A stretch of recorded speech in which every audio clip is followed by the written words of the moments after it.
Bismillah. Assalamualaikum warahmatullahi wabarakatuh.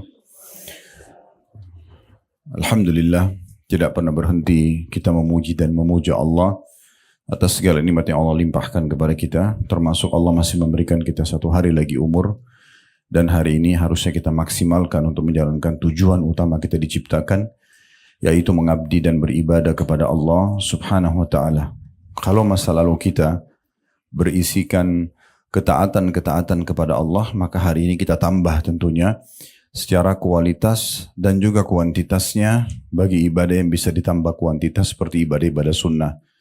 Dan kalau di masa lalu kita masih punya kesalahan atau dosa, maka hari ini kita punya kesempatan untuk taubat dan menyelamatkan diri dari hukuman Allah subhanahu wa ta'ala.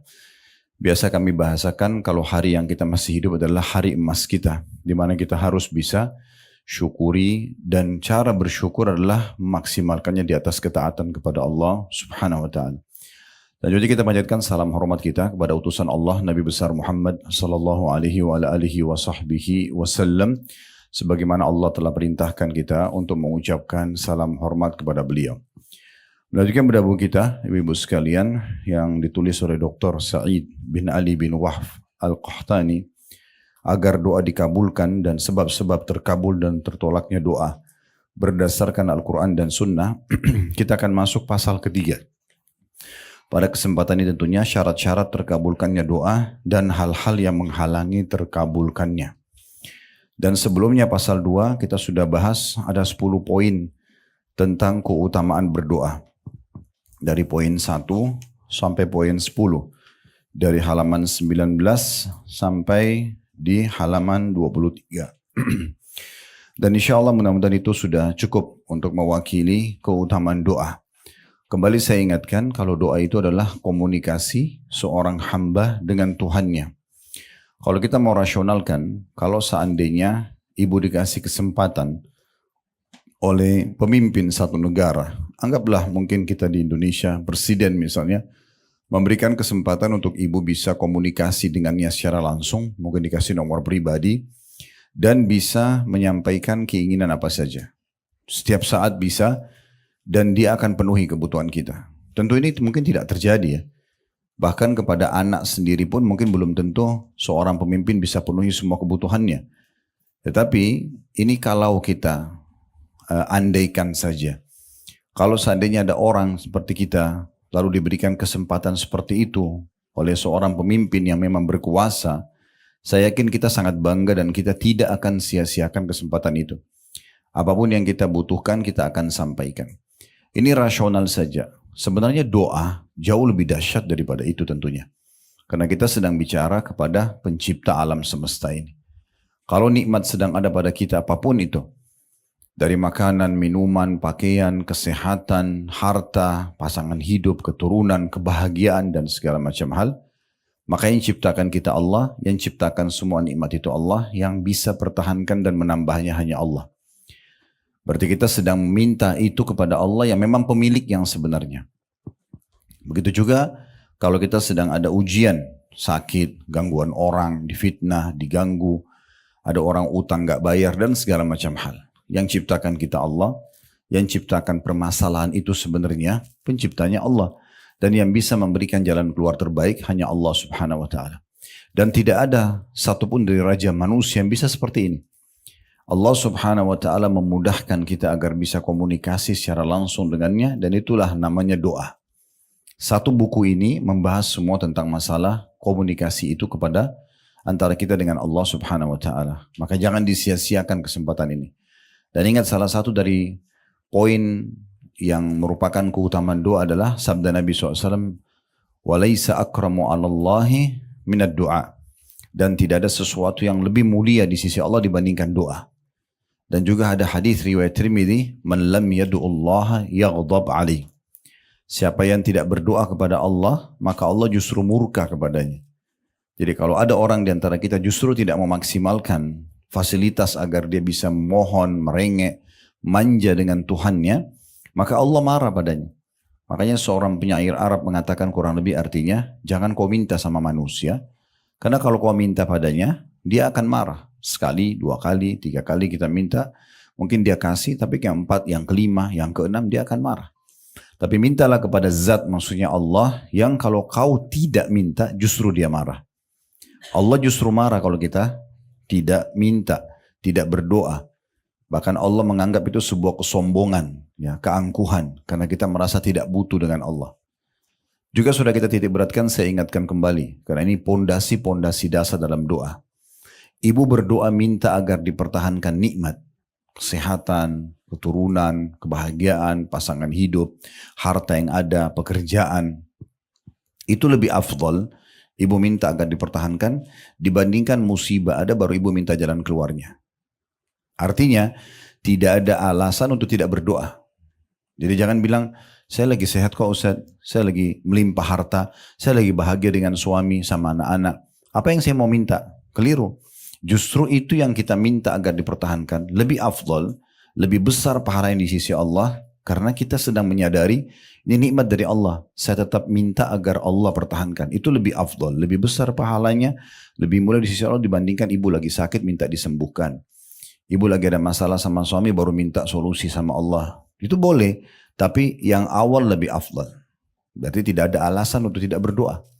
Saya juga sudah titik beratkan, apapun yang ibu lihat depan matanya, bisa jadi bahan doa. Ada orang misalnya lagi kelihatan nikmat luar biasa. Sehat badannya, penampilannya ceria, segala macam lah, hartanya melimpah, terus segala macam hal yang mungkin kita bisa lihat. Bisa jadi doa buat kita. Kita mengatakan, ya Allah berkahi buat dia dan berikan kepada saya seperti yang kau berikan pada dia. Jadi doa, kelebihan orang bisa jadi doa buat kita. Ibu lihat masjid, orang bangun. Bukan cuma lewat mengatakan, oh bagus ya masjidnya. Enggak. Ya Allah kalau seandainya engkau berikan aku kesempatan seperti yang kau berikan kepada dia, aku akan buat yang sama. Dengan doa seperti ini, bukan mustahil Allah berikan pahala kita seperti dia. Kan gitu. Karena memang kata Nabi SAW, ada manusia, ada 4 golongan. Yang pertama, yang paling mulia, Allah kasih ilmu dan harta. Udah pinter agama, dia kaya raya. Dan dia habiskan keduanya di jalan Allah. Ini orang yang paling afdal. Karena dia gunakan ilmu dan hartanya dengan di jalan Allah SWT. Kemudian yang kedua, adalah orang yang Allah kasih ilmu tapi tidak punya harta. Dia pinter sekali, dia faham mana halal haramnya Allah, tapi dia tidak punya harta. Namun kata Nabi SAW, dia bilang tulus dari hatinya, ya Allah kalau seandainya engkau memberikan aku kesempatan seperti golongan yang pertama tadi. Misalnya yang pertama itu punya harta, punya ilmu, dia bangun masjid, rumah anak yatim, pesantren, segala macam. Dan yang kedua ini tidak punya harta, dia nggak bisa bangun pesantren, nggak bisa bangun masjid dan segala macam. Tapi dia dengan niat tulusnya dan ilmunya dia mengatakan, ya Allah kalau seandainya engkau berikan aku seperti yang kau berikan si fulan, yang golongan pertama saya akan buat yang sama. Kata Nabi SAW, dengan niatnya itu, dengan ketulusannya, Allah akan kasih pahala mereka sama. Bayangkan hadis ini Bu, kalau ibu setiap lewat di satu jalan, ada masjid dibangun, bukan cuma lewatin. Ya Allah kalau engkau berikan aku kesempatan seperti orang yang bangun masjid ini, aku akan lakukan juga. Berapa banyak masjid? Di Jakarta Selatan itu kalau tidak salah, datanya 2000 lebih ya. Sekitar begitu ya. Seluruh Jakarta itu di atas 12.000, 13.000 masjid dan musola. Berapa banyak kita bisa dapat pahala dengan doa kita itu. Belum kita bicara pesantren, belum kita bicara rumah tahfidz Quran, belum kita bicara semua majelis ta'lim. Orang yang buat majelis ta'lim misalnya, kita belum bisa punya kesempatan, kita berdoa. Berharap kita bisa buat seperti mereka. Setiap kali lihat orang pergi haji dan umroh, jangan cuma bilang, oh dia pergi haji dan umroh ya. Kenapa enggak berdoa? Kenapa enggak jadikan itu momen untuk mendapat pahala yang sama? Ya Allah kalau engkau berikan aku kesempatan yang sama, aku akan lakukan. Maka sama pahalanya. Kan gitu. Nah ini poin yang tidak boleh luput dari kita berhubungan dengan masalah doa. Dan hati-hati juga dengan golongan ketiga dan keempat. Kalau golongan ketiga adalah orang yang Allah kasih harta tapi tidak punya ilmu. Habis uangnya bangun karaoke, diskotik, foya-foya, judi, mabuk. Misal, dia tidak ada ilmu agama, dia punya harta melimpah. Jadi disalahgunakan hartanya. Ini orang yang buruk kata Nabi SAW. Golongan keempat lebih buruk lagi. Nggak punya ilmu, nggak punya harta. Udah bodoh, miskin. Tapi yang dia lihat golongan ketiga. Yang punya harta, habis untuk maksiat. Maka dia mengatakan, kalau saya punya harta yang sama, saya buat seperti orang ini. Maka sama-sama dosanya. Dia nggak bangun diskotik, dia nggak bangun karaoke, dia nggak judi, tapi sama dosanya karena dia niat ingin seperti orang itu. Jadi poin-poin seperti ini harus betul-betul menjadi pondasi dasar. Ya. Jadi kalau orang punya kelebihan depan mata kita bisa jadikan momen untuk berdoa. Begitu juga kalau orang punya kekurangan. Ada orang cacat salah fisik, ada orang lebih sedikit misalnya kedudukannya di mata masyarakat daripada kita, lebih sedikit hartanya. Kita bisa jadikan doa misalnya, atau ada ujian pada dia. Ya Allah, selamatkan aku selamanya dengan keluarga aku dari apa yang kau ujikan kepada orang ini. Kan bisa jadi doa. Dan kita juga bisa doakan dia, ya Allah, keluarkan dia dari permasalahannya misalnya. Karena memang kalau kita doakan seseorang kebaikan dan Allah kabulkan, misalnya sembuh dari penyakitnya, lunas dari utangnya dan segala macam, maka nanti kalau orang ini keluar dari permasalahan dan kena hasil dari doa kita, selama dia aktivitas setelah keluar dari permasalahannya, kita akan panen pahala dia. Nah ini pondasi-pondasi dasar yang harus difahami dalam masalah doa. Jadi tidak ada alasan untuk tidak berdoa, dan memang dia ibadah yang sangat mulia di sisi Allah Subhanahu wa taala. Karena orang-orang yang berdoa itu berarti orang-orang yang dekat dengan Allah Subhanahu wa taala. Jadi kita kembali ke hadis tadi, laisa syai'un akrama 'alallahi ta'ala minad du'a, tidak ada sesuatu yang lebih mulia terhadap Allah daripada berdoa itu. Itu ada di pasal sebelumnya ya, di pasal kedua, di poin nomor 7, di halaman 21 ya. Itu tentang masalah ya, bagaimana tidak ada yang lebih mulia di sisi Allah daripada doa. Jadi orang kalau sudah berdoa itu berarti orang yang coba berusaha manja dan bergantung pada Tuhannya, dan itu target doa. Sementara tadi yang saya bilang kalau orang tidak berdoa malah Allah marah padanya, lihat di poin 8-nya. Kan gitu. Ini juga sudah kita bahas pertemuan yang lalu ya. Justru orang kalau tidak berdoa, Allah marah padanya. Jadi harusnya kita selalu berdoa. Untuk diri kita, lihat kelebihan pada orang lain, minta kita diberikan yang sama. Dan kalau ada musibah sedang menimpa orang lain, kita minta berlindung agar Allah tidak ujikan itu pada kita. Gitu ya. Baik, kita akan masuk sekarang lanjutannya ibu-ibu sekalian. Pasal ketiga berhubungan dengan masalah syarat-syarat terkabulkannya doa dan hal-hal yang menghalangi terkabulnya. Tentu kalau kita tanya diri kita semua apakah kita mau diterima doanya, tentu kita mengatakan iya. Karena setiap kali kita sampaikan, Allah kabulkan. Tentu semua orang mau minta apapun ya. Nah kita harus penuhi syarat. Di dalam bab pasal ini, penulis menulis atau memilih 5 syarat. Yang akan kita coba bedah ya. Mudah-mudahan bisa selesai. Kalau tidak maka beberapa poinnya dulu. Karena ini cukup panjang. Tapi ini syarat penting. Mirip begini Bu. Ibu kalau misalnya mau masuk ke satu kantor untuk bekerja.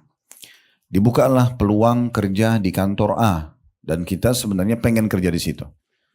Lalu kita hanya lewat dan mengatakan saya pengen kerja di sini. Kita nggak pernah tanya, nggak pernah ikutin syaratnya. Gimana caranya? Syaratnya harus biodata, harus serahkan ijazah, harus dan itu misalnya. Tapi kita nggak pernah. Kita cuma bilang saya mau kerja di situ. Nggak akan ada hasilnya. Nggak akan ada hasilnya. Ya. Itulah pentingnya syarat. Itulah pentingnya syarat-syarat. Makanya ada syaratnya supaya doa kita bisa diterima. Makin ibu penuhi syarat ini, maka makin cepat penerimaan doanya. Kita akan bacakan apa yang ditulis oleh penulis di halaman 25 di pasal ketiga ya. Syarat-syarat terkabulnya doa dan hal-hal yang menghalangi terkabulnya doa dan ta'awudz. Ta'awudz itu dalam kurung mohon perlindungan. Berlindung kepada Allah dari apa yang kita khawatirkan. Itu ibarat senjata kata beliau. Ibarat senjata. Maksudnya tidak ada yang lebih kuat daripada ini.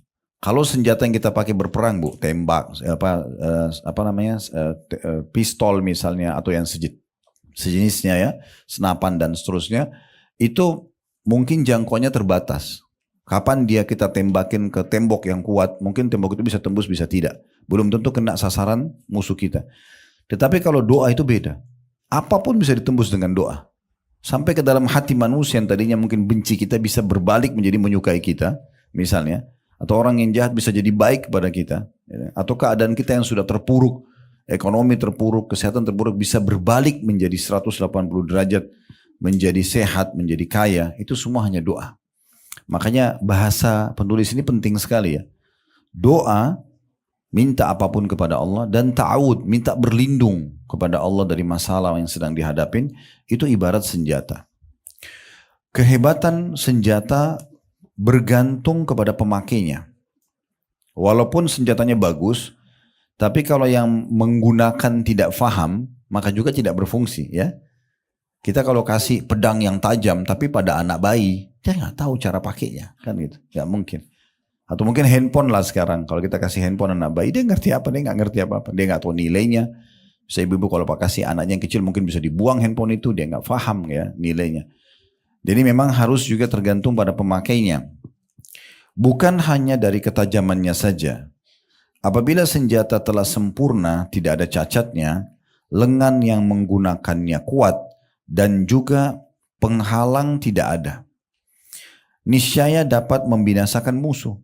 Berkumpul antara senjata yang kuat itulah doa, berkumpul dengan orang yang mau menggunakan senjata itu dan faham, maksudnya dia sering berdoa, dia penuhi syarat-syarat doa itu, maka secara otomatis bisa memenuhi apa yang kita inginkan. Apabila kurang salah satu dari 3 perkara ini, maka pengaruhnya menjadi berkurang juga. Senjatanya ada, tapi lengannya nggak kuat, ya, gitu kan? Di situ dikatakan begitu ya. Jadi kalau senjata itu tidak ada cacatnya, lengan yang menggunakan kuat dan tidak ada penghalangnya, sempurna bisa melawan musuh. Tapi kalau salah satu dari 3 ini, ya, ada yang kurang, maka juga berkurang fungsinya, ya. Jadi ibu sudah punya senjata yang bagus doa, perangkatnya, tapi ibu sendiri nggak pernah berdoa. Berarti kan ibu tidak pakai senjata yang bagus itu. Sayang banget gitu ya.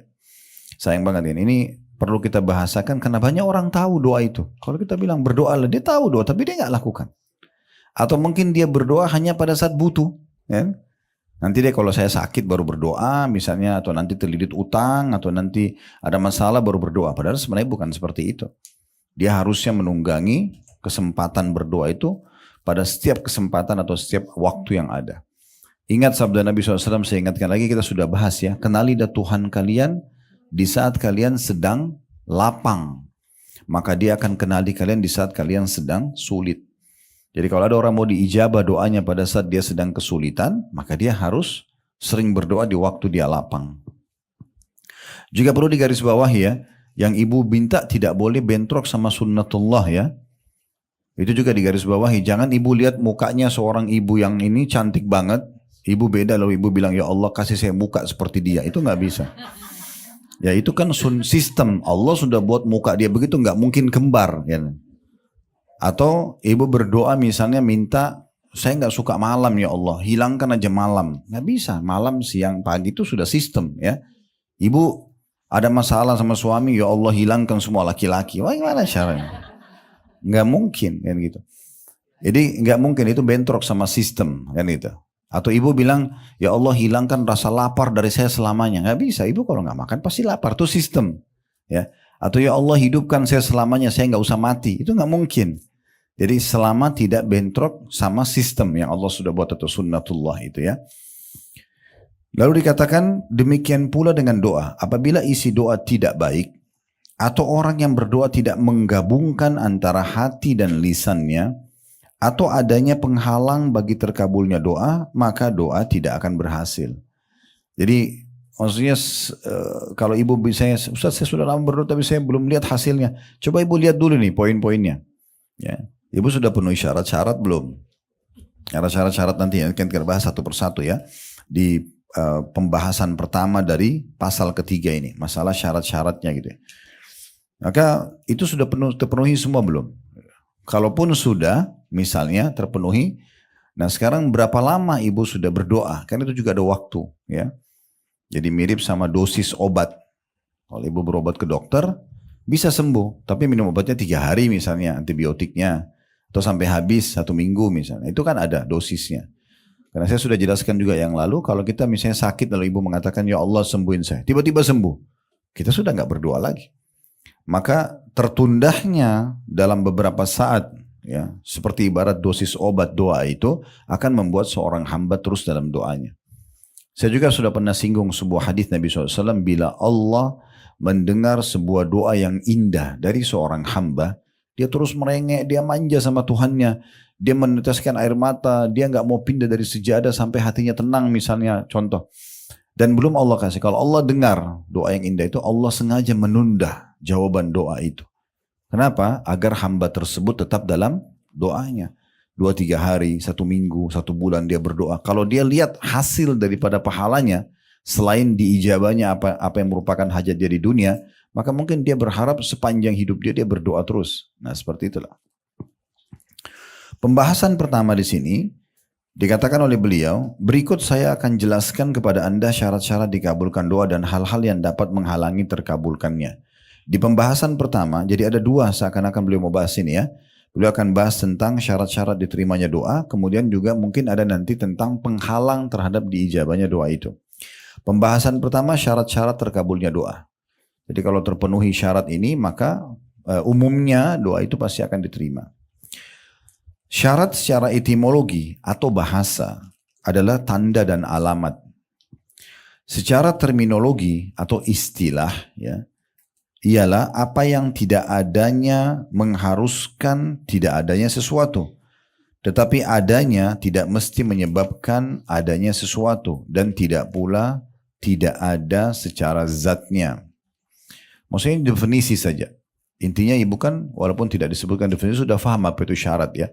Tidak mungkin terpenuhi apa yang kita inginkan tanpa penuhi syarat kan begitu. Nah itu sebenarnya poinnya. Terus dikatakan syarat-syarat terpenting bagi tergabulnya doa ada yang pertama ikhlas. Nah, di situ dikatakan syarat pertama. Ini tadi saya bilang ya ada kurang lebih 5 syarat yang saya lihat di sini ditulis oleh penulis ya. Itu dari halaman 26 syarat pertama itu sampai nanti di syarat yang terakhir yang kelima itu di halaman 38 ya. Jadi dari halaman 26 sampai 38 ya 12 lembar gitu ya. 12 bagian bahasan gitu ya. Saya tidak tahu ini bisa kita selesaikan atau tidak, tapi kita coba bahas ya. Karena saya sudah bahasakan ibu-ibu sekalian, target kita bukan menyelesaikan buku. Target kita adalah memahami isi buku. Karena kalau cuma selesaikan buku 1 kali pertemuan saya bisa bacain selesai gitu kan. Tapi bagaimana kita poin demi poin bisa jelas semuanya.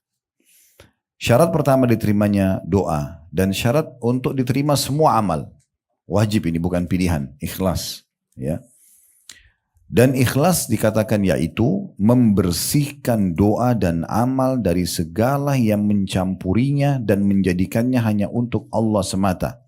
Yang tiada sekutu baginya, n-nya besar kata ganti Allah, tidak tercampur riya, ingin dipuji oleh orang, tidak pula berbangga-bangga diri. Bahasa Arabnya sum'ah.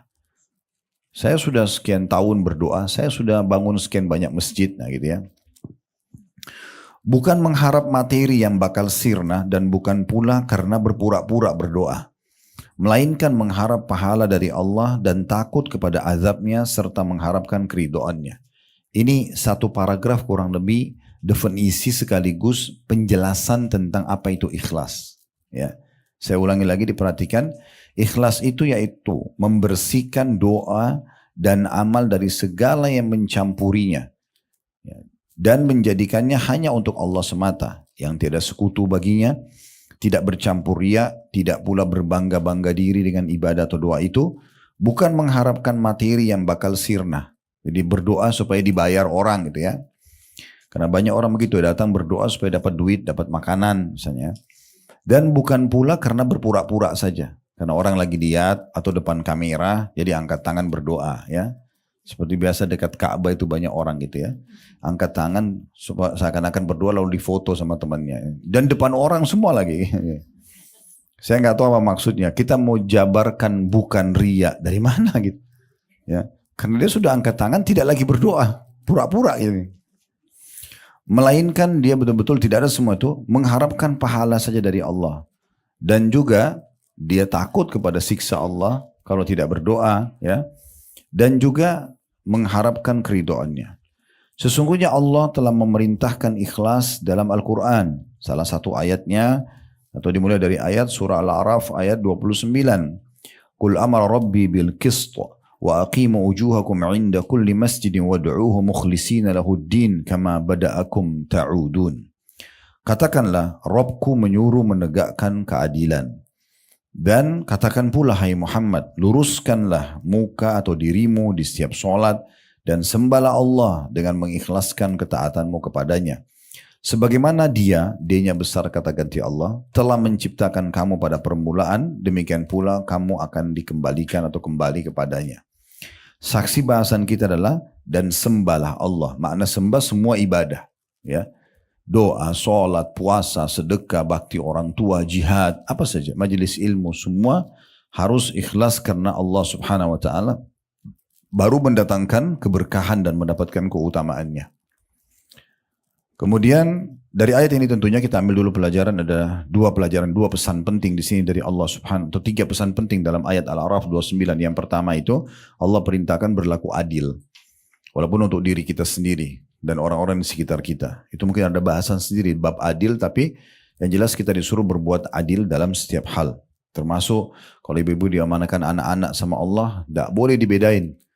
Harus semua sama. Laki-laki dan perempuan sama pemberiannya. Ya, mungkin yang sedikit berbeda adalah porsi. Kalau masih bayi sama sudah besar, porsi makanannya beda, misalnya ukuran baju beda. Tapi standar itu tidak boleh. Makanya pernah Nu'man ibn Bashir, ayahnya Nu'man, dua-duanya sahabat. Nu'man sahabat, Bashir sahabat.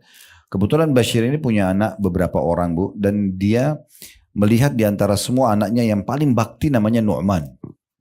Dia datang kepada Nabi SAW lalu mengatakan, ya Rasulullah, ini Nu'man karena anak saya yang paling bakti, saya mau khususkan pemberian buat dia. Dan dia minta Nabi jadi saksi. Maka Nabi SAW tanya, hai Bashir, kau kasih semua anakmu sama enggak? Dia bilang tidak ya Rasulullah. Kata Nabi SAW, saya enggak mau jadi saksi. Lalu Nabi tanya balik, hai Bashir, kau mau semua anakmu berbakti sama kau nanti pada saat mereka besar, sama standar baktinya? Semua santun, semua ramah, semua ngurus kamu kalau sudah tua? Dia mengatakan iya. Kata Nabi SAW, sama ratakan mereka. Harus sama. Ya. Berikan porsi makanan sama semua. Apalagi kalau dekat-dekat umurnya ya. Berikan pakaian apa saja, nilainya harus sama. Kalau yang saya buat itu, di laptop saya pun saya susun tuh. Nama anak-anak, kalau ada satu anak yang beli mainan misalnya, yang lain tidak, saya beli saldo anak yang lain tuh. Jadi kita kasih saldonya misalnya 50 ribu nih, yang lain kakak adiknya nggak beli. Ya sudah, anak ini punya 50 ribu. Dia bisa beli untuk yang lainnya. Dia bisa mau bawa tambah uang sakunya atau apa itu terserah. Karena nanti Allah akan tanya, ini adil gak?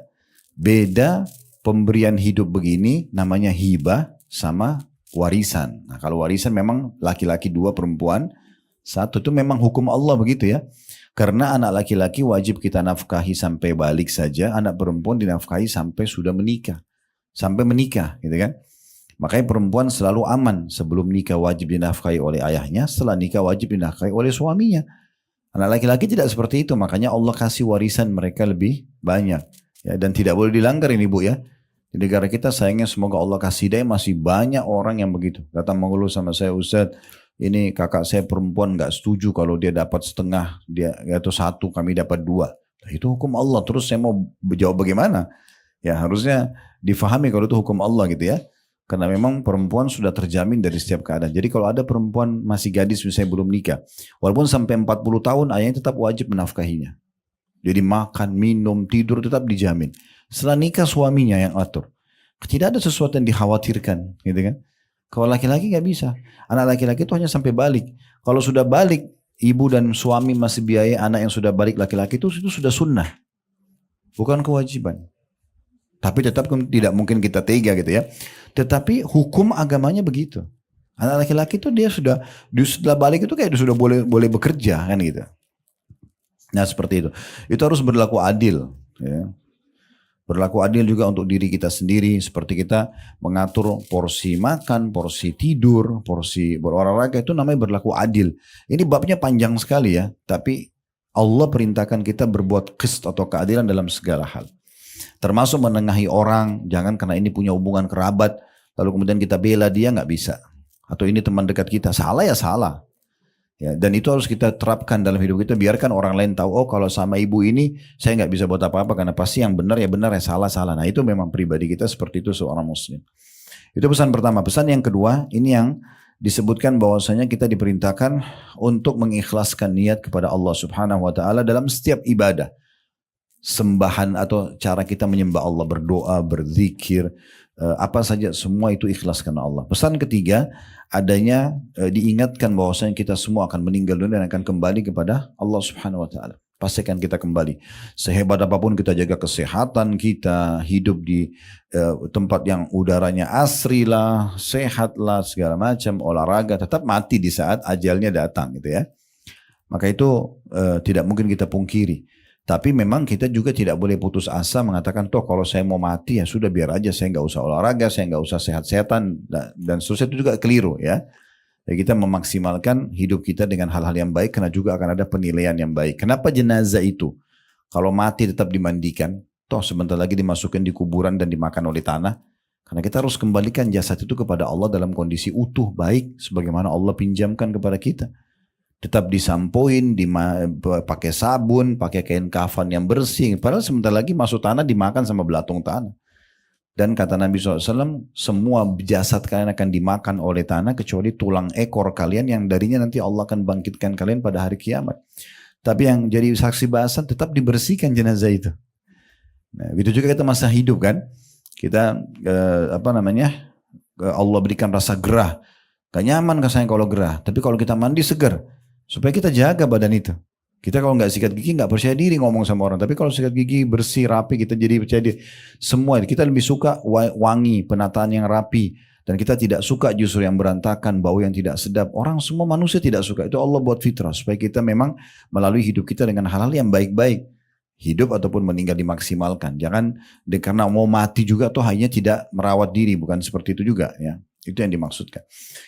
Kemudian firman Allah yang selanjutnya, ini dalil yang kedua tentang masalah ikhlas, surah Ghafir ayat 14, nama lainnya surah Mu'min. Nah, surah nomor 40 dalam Al-Quran ini ya. Kalau Al-Araf tadi itu ada surah nomor 7.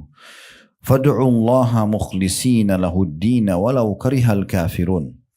Maka sembahlah Allah dengan memurnikan ibadah kepadanya meskipun orang-orang kafir tidak menyukainya. Di sini ada satu pesan dari ayat ini adalah bagaimana kita disuruh ikhlas kepada Allah Subhanahu wa taala, tulus. Walaupun orang kafir tidak suka bisa memiliki dua makna. Makna yang pertama, dia tidak suka karena itu adalah pondasi agama kalian, disuruh ikhlas. Ya. Kalau mereka tidak kenal namanya ikhlas, mereka pokoknya minta bantu orang harus ada imbalannya, gitu ya. Islam tidak mengajarkan itu, Bu ya. Jangan sampai ibu berprinsip seperti itu. Artinya setiap ada orang yang akan berkenalan sama ibu langsung berpikir, saya dapat apa secara duniawi dari orang ini? Kaya nggak? Dapat jabatan nggak?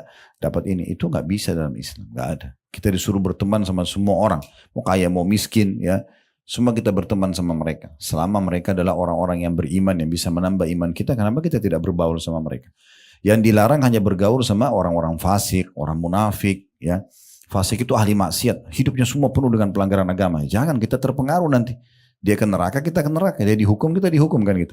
Tapi selama tidak kita berteman sama semua orang. Dan memang Islam menyuruh mendahulukan untuk mencari pahala dibandingkan urusan dunia. Berteman sama orang, bagaimana kita bermanfaat bagi dia. Bagaimana kita bisa menjadikan teman kita, lingkungan kita, pasangan kita, anak-anak kita. Segala macam ini adalah sumber pahala buat kita. Gitu kan? Bukan bagaimana saya bisa meraih keuntungan dari dia. Nah itu poin yang harus kita garis bawahi. Nah itu perbedaan kita sama orang-orang kafir. Mereka suka itu sebagai pondasi agama kalian atau tidak suka nggak usah peduli ya. Atau kalau mereka hidupnya selalu menghubungkan antara apa yang mereka lakukan buat orang lain harus ada unsur timbal baliknya, dibayar dengan duit dulu gitu kan. Maka itu berarti juga sifat orang kafir. Orang muslim tidak seperti itu. Kita dibalas, misalnya ibu kirim makanan ke tetangga, dibalas lagi makan atau tidak bagi kita nggak penting. Karena bagi saya sudah memberi, saya sudah sedekah. Kok dia kasih juga ya alhamdulillah. Gak usah bilang ini tetangga nggak tahu diri ini ya. Saya sudah kirim makanan, masa kembali piring kosong. Nah, berarti ibu nggak ikhlas. Ya, berharap ada unsur timbal balik. Kirim baju harus ada baju juga. Atau itu nggak dalam Islam nggak ada itu. Kita dahulukan gimana dicatat pahala oleh Allah SWT. Kalau orang kasih kita tidak ada masalah tanpa kita minta ya. Karena membuka pintu mengemis minta-minta haram dalam Islam. Haram nggak boleh. Masuk dalam kategori dosa besar, Bu. Bahkan dalam hadis yang sahih dijelaskan Nabi SAW melarang umatnya meminta-minta kalau masih bisa makan sehari sekali. Kalau masih punya makanan hari itu, gak boleh minta. Satu kali makan itu sudah gak boleh minta. Yang boleh itu kalau betul-betul dia sudah kelaparan, dia akan mati kalau gak makan. Itu baru boleh buka pintu minta. Itu pun minta di saat itu saja. Dan tidak ada sama sekali pintu yang lain. Kata Nabi SAW, tidak ada orang yang membuka pintu mengemis, kecuali Allah akan bukakan baginya pintu kemiskinan. Hidupnya akan terhina. Makanya sebagian ulama salaf mengatakan jangan buka pintu-pintu minta atau mengemis itu karena dia akan mendatangkan kehinaan pada diri orang tersebut. Sekarang atau jangka panjang gitu kan. Misal kita minta nih sekarang sama orang. Satu waktu anggaplah ekonomi kita jadi baik. Kita ketemu sama orang tersebut. Mungkin kita lebih baik sekarang ekonomi dari dia. Tapi kan ada kenangan dulu kita pernah minta. Kan begitu ya. Jadi lebih baik kita mulia. Dan Islam mengajarkan kepada kita kalau mau sesuatu ada jasa yang kita berikan. Kerja, ambil hasilnya. Itu gak ada masalah. Tapi kalau mengemis ya, ada orang subhanallah ini jadi penyakit secara jiwa. Sudah mampu pun datang ke rumah temannya selalu lihat barang apa, bagus buat saya ya. Langsung main ambil. Ini gimana? Kan orang belum tentu punya lagi kan gitu. Tapi mungkin karena dia tidak enak dikasih. Untuk apa buka pintu itu? Kenapa menghinakan diri kita? Pengen beli kan selesai. Mau gratis terus. Gimana? Akhirnya rumahnya penuh dengan barang orang itu. Ya. Saya nggak nyinggung siapapun ya. Kalau ada yang merasa di sini, alhamdulillah. Berarti tinggal memperbaikin gitu ya. Karena tujuan majelis ilmu memang untuk itu. Ya. Baik. Itu makna daripada orang kafir suka atau tidak suka. Dia tidak suka karena itu pondasi agama kalian. Atau dia tidak suka karena memang cara mereka hidup begitu. Orang kafir itu selalu kalau beri mesti ada unsur timbal balik kayak pemikiran kapitalis apa segala itu harus ada unsur timbal baliknya. Kalau kita nggak ada seperti itu, ya. Kemudian dalil yang ketiga, ayat yang ketiga diangkat oleh penulis ini adalah surah Az-Zumar ayat 3 ya. Yang bunyinya ala lillahid dinul khalis walladzina ittakhadhu min dunihi awliya'a ma na'buduhum illa liyuqarribuna ila Allahi zulfa innallaha yahkumu bainahum fima hum fihi yakhtalifun innallaha la yahdi man huwa kadzibun kaffar. Ingatlah kata Allah, makna ingat pelajarilah ya. Hanya kepunyaan Allah lah agama yang bersih, maksudnya dari kesyirikan. Kalau mau jadi seorang muslim tidak boleh ada ya mempartnerkan Allah dengan makhluknya. Dan orang-orang yang mengambil pelindung selain Allah, mereka berkata, kami tidak menyembah mereka, kuburan kah, patung kah, jimat-jimat kah. Kami tidak menggunakan ini, melainkan supaya mendekatkan diri kami kepada Allah dengan sedekat-dekatnya. Sesungguhnya Allah akan memutuskan di antara mereka tentang apa yang mereka berselisih padanya. Sesungguhnya Allah tidak menunjuki orang-orang yang pendusta lagi sangat ingkar. Kita coba bedah di sini, ayat ini menjadi beberapa faedahnya. Yang pertama adalah perintah untuk ikhlas. Ingatlah hanya kepunyaan Allah lah agama yang bersih. Tidak boleh ada partisipasi, dipartnerkan dengan makhluk ya. Karena riya itu kan, ibu sholat, riya. Maksudnya apa? Dia sholat karena Allah, tapi diikuti dengan pengen dipuji oleh orang. Itu kan berarti mempartnerkan Allah dengan makhluk, itu namanya syirik. Itulah menyekutukan Allah. Itu Allah nggak mau. Allah mau dia murni sendiri. Ibu dilihat orang, tidak dilihat orang, tetap ibadah. Itu ikhlas namanya. Orang lihat tidak lihat, tetap berdoa, tetap sedekah, tetap pokoknya kerjalah ngaji dan segala macam gitu ya. Jadi Allah melarang. Ini faedah pertama dari surah Az-Zumar ayat 3 ini. Kita disuruh ikhlas. Kemudian potongan yang kedua, sesungguhnya adanya ancaman bagi orang-orang yang menyekutukan Allah dengan sesuatu ya. Dan kebanyakan mereka menganggap apa yang mereka lakukan dari sekutu-sekutu itu adalah perbuatan yang baik. Kayak orang pakai jimat ya, mungkin ada perempuan karena mau cantik pakai susuk atau apa itu semua, atau mau supaya laris usahanya pakai pelaris. Semua ini nggak diperlukan. Kita nggak pernah punya pilihan untuk membentuk alis kita, bibir kita, hidung kita, telinga, rambut. Kita nggak pernah pilih, lahir begitu. Berarti Allah pencipta sudah pilihkan yang terbaik. Ibu nggak usah khawatir. Allah datangkan nanti orang yang suka itu. Iya. Jadi nggak perlu khawatir. Nggak usah ikuti mukanya dia atau mukanya ini, kan gitu. Saya pernah lihat cuplikan di negara kita ada orang laki-laki, tangannya puntung, dua-dua kakinya puntung, ada istrinya, ada anaknya. Kuasa Allah. Allah datangkan jodohnya. Cuma kadang-kadang kita yang rewel. Datang ini, terlalu pendek. Datang ini, terlalu gemuk. Datang ini, terlalu hitam. Tidak mau. Ini datang sinyal Allah nolak terus. Istikharah saja. Kalau hati tenang, bismillah, kita tidak tahu mana yang baik gitu ya. Ada seorang wanita sangat cantik di Madinah. Terkenal sangat soleha dari keluarga baik-baik. Nabi punya seorang sahabat namanya Julaibib. Pernah dengar nama ini? Julaibib ini terkenal di masa Nabi itu dengan orang yang buruk rupa. Jelek orangnya secara fisik gitu ya. Begitu disebutkan dalam hadis. Terus Nabi lihat Julaibib ini orangnya tampangnya buruk ya, jelek, tambah badannya kecil, kurus. Nabi datang ketemu dia, lalu Nabi mengatakan, "Hai Julaibib, kenapa kau tidak nikah?" Dia bilang, dia tahu diri, dia mengatakan, "Ya Rasulullah, siapa yang mau sama saya nih?" Dia tahu diri, dia siapa yang mau? Kata Nabi, saya akan coba nikahkan kamu. Nabi pilih salah satu rumah orang Ansar yang ada perempuan cantik ini. Tapi dia terkenal keimanannya, sangat kuat imannya perempuan. Lalu Nabi SAW ucapin salam, disambut sama pemilik rumah. Nabi bilang, orang-orang Arab tuh biasanya kalau mau melamar dia bilang, kami punya hajat pada kalian.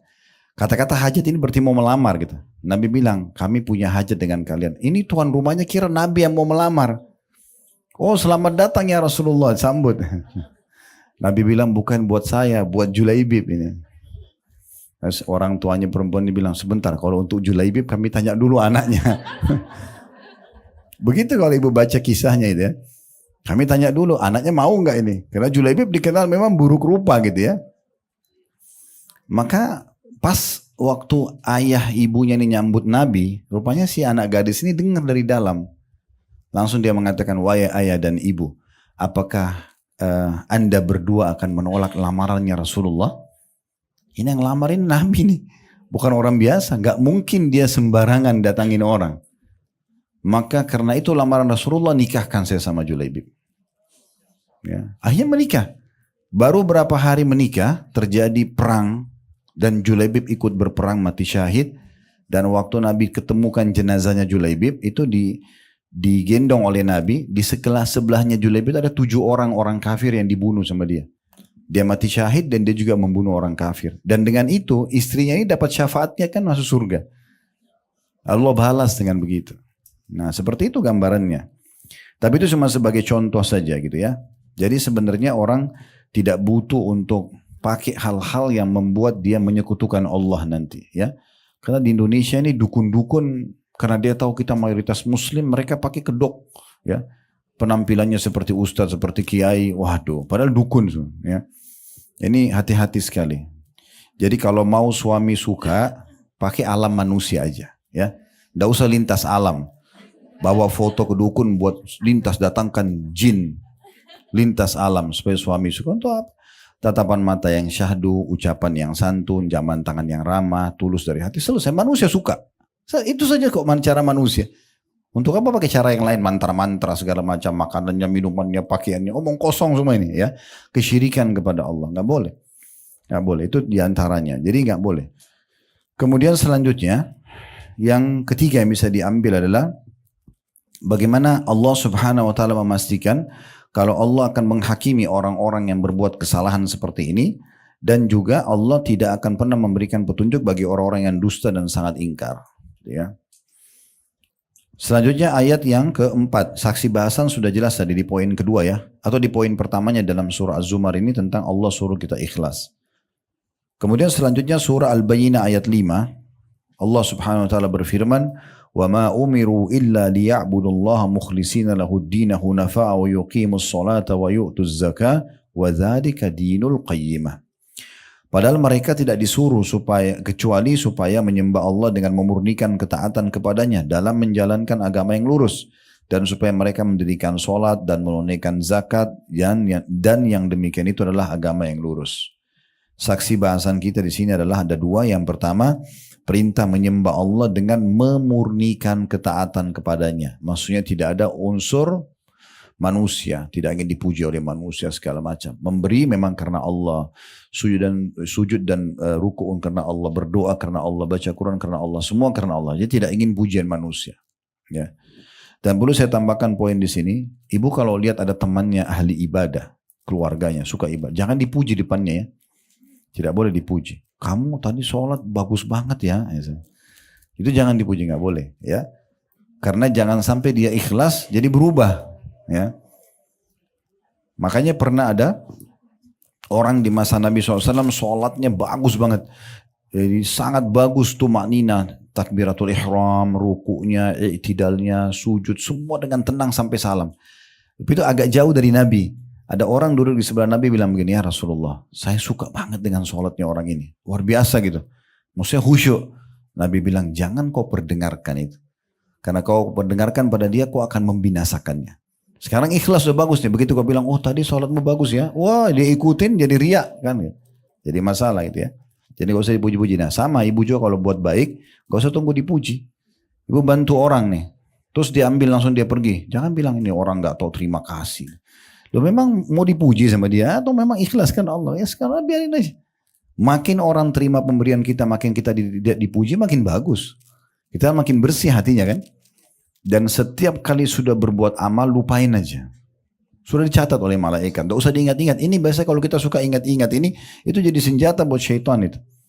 Oh saya sudah 1 tahun ini sholat malam terus. Nah, diingat-ingat.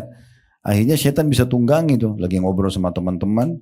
Mereka ngomongin, oh saya kok susah sekali bangun sholat malam ya. Syaitan bisikin, bu kan kamu sholat malam 1 tahun kan gitu. Ceritain pengalamannya. Baru bisikannya bagus gitu kan. Supaya mereka juga termotivasi. Ini omong kosong. Ya. Kan tidak perlu begitu. Apa yang motivasi ibu dulu mau sholat malam, cuplikan ceramah misalnya. Kirim aja ke grup kasih mereka. Gak usah kita ceritain diri kita. Karena antara ikhlas sama riya ini tipis sekali. Dan kita tadinya ikhlas bisa jadi riya. Padahal sudah ikhlas. Itu kan bahaya sekali. Jadi harus hati-hati sekali masalah itu. Itu poin yang pertama. Poin yang kedua, kita diperintahkan untuk mendirikan sholat dan juga menunaikan zakat. 2 rukun Islam yang sudah masyhur tentunya. Baik, itu tadi 5 ayat Al-Quran yang diangkat oleh penulis sebagai dalil tentang masalah perintah ikhlas. Sekarang kita masuk, beliau mengangkat hadis Nabi SAW. Ya, di situ ada sebuah hadis yang diangkat. Dari Abdullah bin Abbas radhiyallahu anhuma, ini sepupu Nabi SAW, Abdullah sepupu Nabi, Abbas paman Nabi ya, kita bilang radhiyallahu anhuma berarti berdua gitu ya. Karena dua-duanya sahabat. Beliau berkata bahwa suatu hari saya duduk di belakang Rasulullah SAW dan Rasulullah SAW bersabda kepadaku, ya gulam, inni u'allimuka kalimat, ihfadillaha yahfaduk, ihfadillaha tajidhu tujahak, idha sa'alta fas'alillah, wa idha sta'anta fasta'in billah, wa'alam anna al-ummata law ijtama'at ala an yanfa'uka bishayin lam yanfa'uka illa bishayin qad katabahu Allahu lak. Walau ijtama'u ala an yadurruka bisyai'in lam yadurruka illa bisyai'in qad katabahu Allahu 'alaik, rufi'atil aqlamu wa jaffatis suhuf. Ya, sebelum saya baca terjemahan ini, hadis yang paling agung berhubungan dengan masalah ya agama kita dan bagaimana menjalin hubungan baik dengan Sang Pencipta Allah Subhanahu wa taala. Pesan Nabi, karena Abdullah bin Abbas itu masih sangat muda ya. Mungkin baru balik gitu ya, maka Nabi bilang, wahai pemuda, ya gulam, saya akan mengajari kamu beberapa kalimat dan ini berarti kita langsung ambil pelajaran pentingnya. Setiap anak-anak muda atau anak-anak yang masih kecil pun jangan pernah dianggap oh belum saatnya saya bicara atau kenalkan Allah sama dia. Justru sejak dini ya. Nak sholat ya karena Allah yang perintah. Jangan ibu yang suruh. Jadi kalau ibu nanti tidak ada dia tidak sholat gitu kan. Selalu ingatkan. Sedekah ya nak, ini karena Allah yang perintahkan. Selalu bawa nama Allah itu ya. Saya kalau sampaikan anak-anak di rumah seperti itu. Akhirnya saya pernah dengar mereka ngomong gitu pada saat saya lagi tidak di situ. Tapi atau mereka tidak tahu kalau saya lagi ada di ruangan yang lain. Tapi saya dengar. Kadang-kadang kalau mereka saling mengingatkan, gak boleh loh, Allah larang. Mereka gak bilang ayah atau ibu. Nah itu poin penting, itu pesan ya. Selalu bawa namanya Allah. Karena secara fitrah manusia tahu Tuhannya. Ya. Sudah tahu Bu ya, kita sebelum lahir di muka bumi ini semuanya, pertama Allah ciptakan Nabi Adam, itu Allah keluarkan dari tulang belakangnya Nabi Adam semua keturunannya. Semua kita ini pernah dikeluarkan, dikumpulkan di Wadi Nu'man namanya di Mekah. Ya, di situ dikeluarkan dan Allah menyatakan dalam Al-Quran itu, alastu birabbikum, bukankah aku Tuhan kalian? Kita semua sudah mengatakan qalu syahidna. Kita semua mengatakan ya, kami menyaksi engkau adalah Tuhan kami.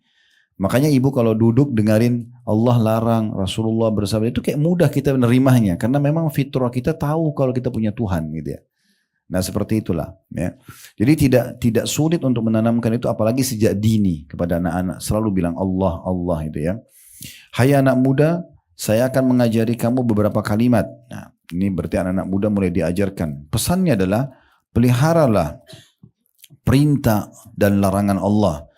Jagalah hubungan baik dengan Allah. Apa yang diperintahkan kerjakan, jaga, wajib atau sunnah. Apa yang dilarang, haram atau makruh, tinggalkan. Niscaya balasannya Allah akan memeliharamu. Allah akan menjagamu juga dari segala macam mara bahaya yang bisa menimpamu. Peliharalah hubungan baik dengan Allah. Di situ terjemahnya sunnah Allah. Sebenarnya hubungan baik dengan Allah lebih tepatnya.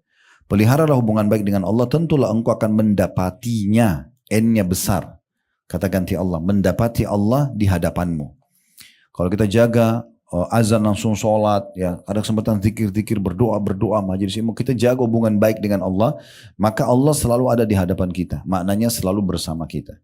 Kita butuh bantuan akan dibantu, kita butuh nikmat akan ditambahkan, gitu ya. Apabila engkau memohon sesuatu, maka mohonlah hanya kepada Allah saja. Dan apabila engkau meminta suatu pertolongan, mintalah hanya kepada Allah saja. Ketahuilah, walaupun seluruh umat berkumpul untuk mendatangkan satu manfaat untukmu, tidaklah mereka itu dapat memberimu kemanfaatan kecuali sekedar yang Allah tetapkan untukmu saja. Dan jika mereka berkumpul untuk mendatangkan suatu kemudaratan atau bahaya untukmu, maka tidak juga mereka itu sanggup memudaratkanmu, melainkan hanya sekedar yang Allah telah tetapkan terhadapmu. Qalam atau pena yang dipakai untuk tulis takdir telah diangkat, dan segala lembaran tulisan telah kering tintanya. Hadis ini diriwayatkan oleh Tirmidzi. Hadis ini banyak sekali pelajaran ya. Jadi yang pertama tadi sudah kita sebutkan, saya ingatkan kembali pentingnya menanamkan nama Allah dan menyebut Allah itu di depan anak-anak muda, anak-anak kita ya. Itu kita biasakan mengucapkan itu. Yang kedua, adanya anjuran untuk menjaga hubungan baik dengan Allah. Hubungan baik dengan Allah itu kita jaga perintahnya. Wajib ataupun sunnah. Termasuk sunnah bu ya. Jadi ibu kalau jaga amalan-amalan sunnah kayak sholat sunnah, puasa sunnah, zikir, baca Quran. Ini akan memudahkan ibu menjaga yang wajib. Ya. Orang kalau sibuk menjaga yang sunnah, yang wajib terjaga. Ibu biasa sholat duha, sholat malam, sholat qobliyah, sholat ba'diyah, tentu wajibnya akan terjaga otomatis. Ibu biasa puasa Senin Kamis, puasa Ayyamul Bid, misalnya puasa sunnah, maka puasa Ramadan jadi mudah. Ibu biasa sedekah, zakat jadi mudah. Ibu biasa umroh, haji jadi nggak asing, gitu kan? Nah seperti itulah. Jadi kita menjaga amalan yang Allah perintahkan wajib ataupun sunnah. Jangan ibu bilang kan itu cuma sunnah. Ya sunnah juga perintah agama, ya. Dan dia berfungsi untuk menyempurnakan amal wajib yang kurang di hari kiamat. Kemudian juga sama dengan meninggalkan apa yang Allah larang. Bukan cuma sekedar haram, tapi yang makruh juga. Contoh makruh, ibu makan dan minum berdiri. Ya, makruh itu artinya kalau dikerjakan tidak berdosa, ditinggalkan berpahala. Apa susahnya ibu dari kursi duduk? Walaupun ibu minum berdiri boleh saja. Karena hukumnya makruh, tidak berdosa. Tapi kalau ibu duduk dapat pahala. Hausnya hilang dapat pahala. Kenapa nggak dilakukan? Kan gitu contohnya. Jadi jangan sampai karena makruh lalu kita mengatakan tidak masalah. Enggak, itu juga termasuk larangan. Ya. Jadi meninggalkan yang haram juga yang makruh. Itu maknanya peliharalah ya hubungan baik dengan Allah dalam kurung perintah dan larangannya. Itu pelajaran yang kedua. Niscaya Allah akan memeliharamu. Ya, pasti kau akan dapat Allah ya selalu menjagamu. Kemudian juga peliharalah hubungan baik dengan Allah, tentulah engkau akan mendapatinya di hadapanmu. Ini masih berhubungan dengan faedah yang kedua tadi. Menjalin hubungan baik dengan Allah akan mendatangkan Allah pelihara kita, Allah selamatkan dari mara bahaya gitu ya. Pelajaran yang ketiga, ini dalam sekali ya, yaitu kalau seandainya ada satu umatnya kayak manusia semuanya, ingin memberikan kepada ibu manfaat, mereka ingin memberikan kepada ibu sesuatu, Nabi SAW bilang, manfaat yang sampai kepadamu itu hanya yang sudah Allah takdirkan. Jadi bukan karena mereka, tapi karena Allah takdirkan, maka sampailah kepadamu. Dan kalau seandainya mereka mau membahayakanmu, mau datangkan musibah, ada orang yang mau mengganggu kita, bukan satu orang, satu negeri. Tidak akan menimpamu kecuali yang sudah Allah catatkan untukmu. Memang takdirnya kita harus sakit di saat itu, kita harus tabrakan di saat itu, memang begitu. Jadi bukan karena orang-orang, itu cuma sebab saja. Itu cuma sebab. Berarti memang semua bersumber dari Allah Subhanahu Wa Taala. Kita tidak perlu jauh-jauh untuk mencari sebabnya gitu ya. Itu poin yang ketiga. Dan poin yang keempat, sesungguhnya semua takdir sudah dicatat dan semua sudah kering. Artinya di Lauhil Mahfuz sebelum kita diciptakan, ibu-ibu sekalian, semua sudah dicatat. Ini yang kita kumpul hari ini, belajar di sini, ini sudah tercatat di Lauhil Mahfuz. Kita mungkin tahun lalu, bulan lalu tidak tahu kalau kita mau ketemu di sini misalnya. Tapi ini sudah dicatat sama Allah. Allah tahu besok ini kita mau makan apa, kita akan pakai baju apa. Sampai kita mati, Allah sudah catat di Lauhil Mahfuz dengan keluasan ilmu Allah. Itulah namanya takdir. Allah tidak paksakan. Ya, ada sistem yang Allah buat, memang kita nggak bisa ikut campur. Pergantian siang malam, ya, kita lahir dari rahim ibu siapa, kita meninggal kapan, itu nggak bisa kita campur. Tapi ada namanya af'al ibad. Sikap dan perbuatan yang kita lakukan dalam keseharian. Ibu hari ini semua yang pakai baju ini, pilih baju ini, itu kan pilihan kita. Ibu di lemari mungkin banyak pilihan bajunya. Tapi ibu pilih baju ini, itu kan berarti pilihan kita. Tadi mungkin waktu makan siang, ibu pilih makan, ada pilihannya ibu pilih makanan yang B, bukan yang A misalnya. Itu pilihan. Ini Allah sudah tahu semua apa yang kita mau pilih dan dicatat di Lauhil Mahfuz. Jadi Allah itu nggak paksa kita. Di antaranya jodoh ya. Jodoh itu pilihan hamba. Makanya ibu kalau punya pilihan mau nikah sama A, B, C, ibu pilih C, itu kan pilihan ibu.